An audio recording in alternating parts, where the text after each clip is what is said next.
So, if we're going to look at addition, we'll start from year 3. What's really important about all maths really is being able to see and understand what you're doing. So lots of concrete resources like these block 10 or place value counters are really useful. Probably didn't see that very well. There you go, there's some place value counters. We've got hundreds, tens, units grids as well that we're going to look through and use. So it's really good to have these different resources out and about, especially when you're introducing addition in year 3 and year 4 and further down the school. So if I was going to have a look at this problem at the top here, a year 3 problem, 170 plus 60. Now this builds on from the children's work in place value, understanding what makes up a number and what parts of a number are worth what. So we might introduce children to problems like this by getting them to build the numbers using block 10. So here's 100, there, 100 squares. And if I then get my 7 tens for 70, test my counting skills. Here we go. I've now got 107 tens. 10, 20, 30, 40, 50, 60, 70. So I've made my first number.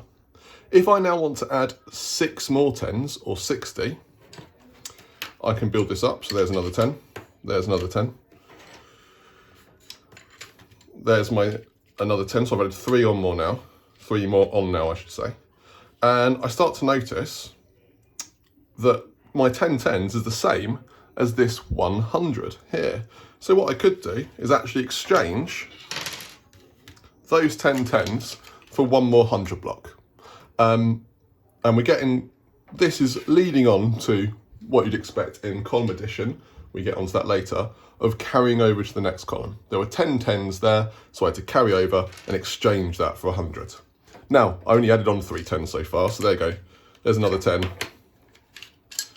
And there we go. So in total now, to solve this problem, I've got 100, 200 and 30. So the answer for this first one here, 230. Okay. And this will be exactly the same, this will be exactly the same for the next problems as well. I could make 280. 1, 2, 3, 4, 5, 6, 7, 8. So I've made 280 there using my block 10, and I could find another 100 and 5 more 10s. I have to find a few more from elsewhere and add them on. And again, encourage the children to swap 10 of those 10s. Not doing a good job holding them all here. 10 of those 10s for another 100. This time I've built it up. I've got 1, 2, 3, 4 hundreds, and again, 3 tens. So I'm going to put my answer here as 430. And this works too with numbers that aren't just multiples of 10. So to make 75, get my hundreds out of the way. Here we go, I've got 70. And then I can use my 1 blocks here to make 75. So one of these. 5 there you go, there's 75 made. And now I could get 100, another 20, and another 1. Just like I've done before, count them all up to finish. As with all these problems, I could also use place value counters instead. And I'll even get my hundreds, tens unit grid out here ready to show how they can be used too. So the question was 75 plus 121. So here you go, here are my tens. Hopefully I've got enough.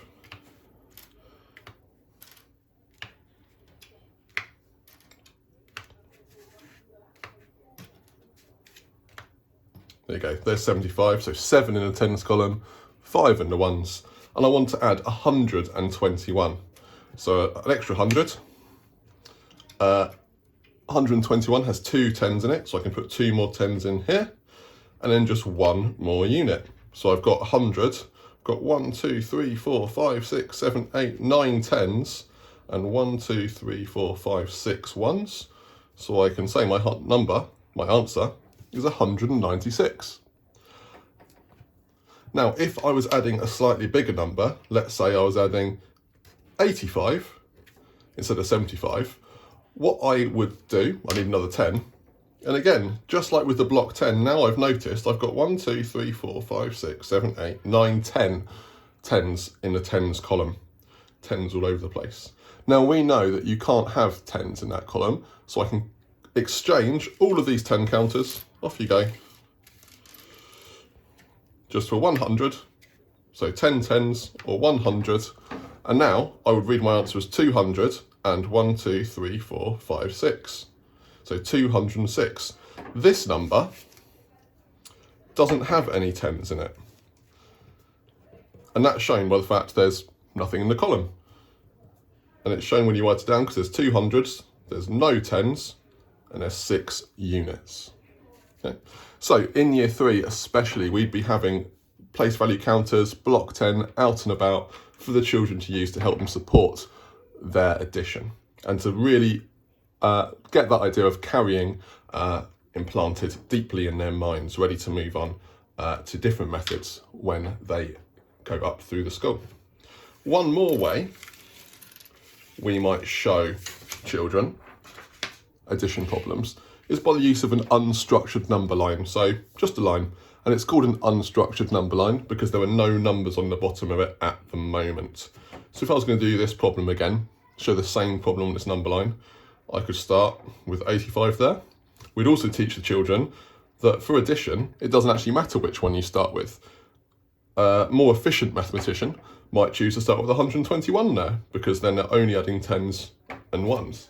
I've panicked being on video and put the 85 there first, but we can see that it will still come out to the same answer. So I know that 121 is 100, 2 tens and 1. So if I make a jump of 100, I'm going to get to 185 because it's 1 more 100. 2 tens plus 20.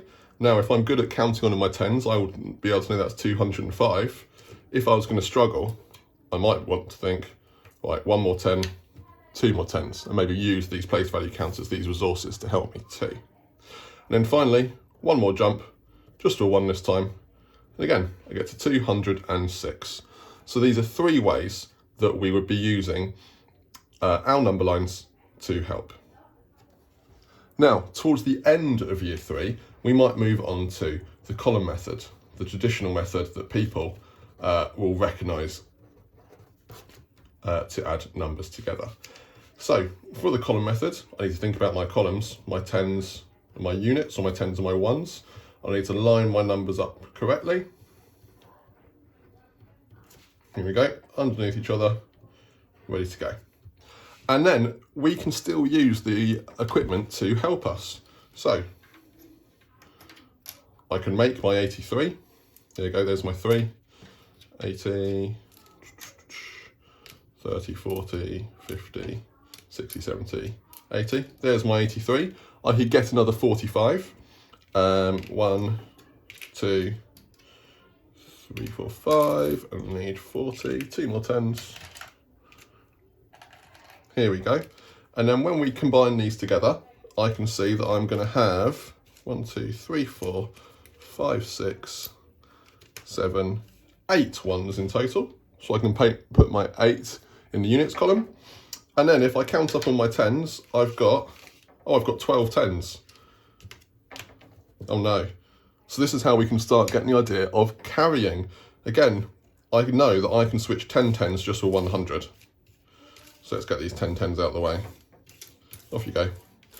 Get those 10 tens and put 100 in there instead. So now I've got 100 in the hundreds column. I've got 2 tens. 128 would be your answer for this one. Okay.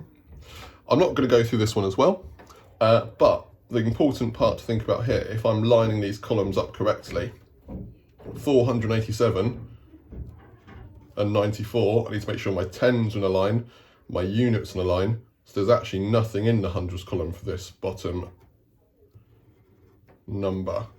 So if I was going to add these, I'd need to make sure those columns were aligned correctly. Now, children will continue to develop their understanding of column method in year 4 and year 5 and year 6 with increasingly bigger numbers. So in year 4, they'd be looking to add numbers with 4 digits, plus numbers plus 4 digits. And if you can see here, I'm recording the fact that I've carried below. And you just need to remember 7 plus 7 is 14. So 2, 1, and the extra 1 is for this column here. Again, can be shown with the counters in the block 10. But by this age, hopefully children will be confident with carrying and noting it down like this. In year 5, you'll be going on to 5-digit numbers, and in year 6, on to 6 and 7-digit numbers until you have some rather large numbers you're adding together. In this example here, we've got 4,123,467 plus 118,743. Again, I've just made sure they're lined up correctly. And in this example, you might even start adding more than one number together. So I've got 3 numbers here, again, all carefully lined up.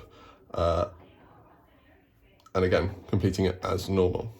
The other difference when you get to the upper end of the school in year 5 and 6 is adding together decimals.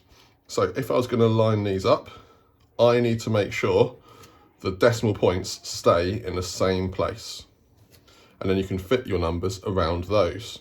So if that's my decimal point, I should say, rather than decimal place. This is my decimal point. I know I've got 2 10s and 3 1s, but it's all lined up in my columns. I've got 5 tenths, 1/100th, and 2 thousandths. So even though it's going to look a little bit lopsided, this will be my calculation. It might help just to put a 0 in there, just so you can see that 0 plus 2, you don't just ignore the 2 or get rid of it at the side. After this, it's very simple. You carry on as usual. And the first thing I would always encourage children to do is put that decimal point in the same place again to make sure it doesn't run away, to make sure it doesn't move. So I've got 0 and 2, which is 2. 7 and 1, we'll get to 8/100ths. Now 8 and 5 is going to be 13. So 3 tenths, and the 1 is going to carry over to the 1s column. And I've got 4, 3 and 1, which is 8. So there we go. My answer overall, 28.382.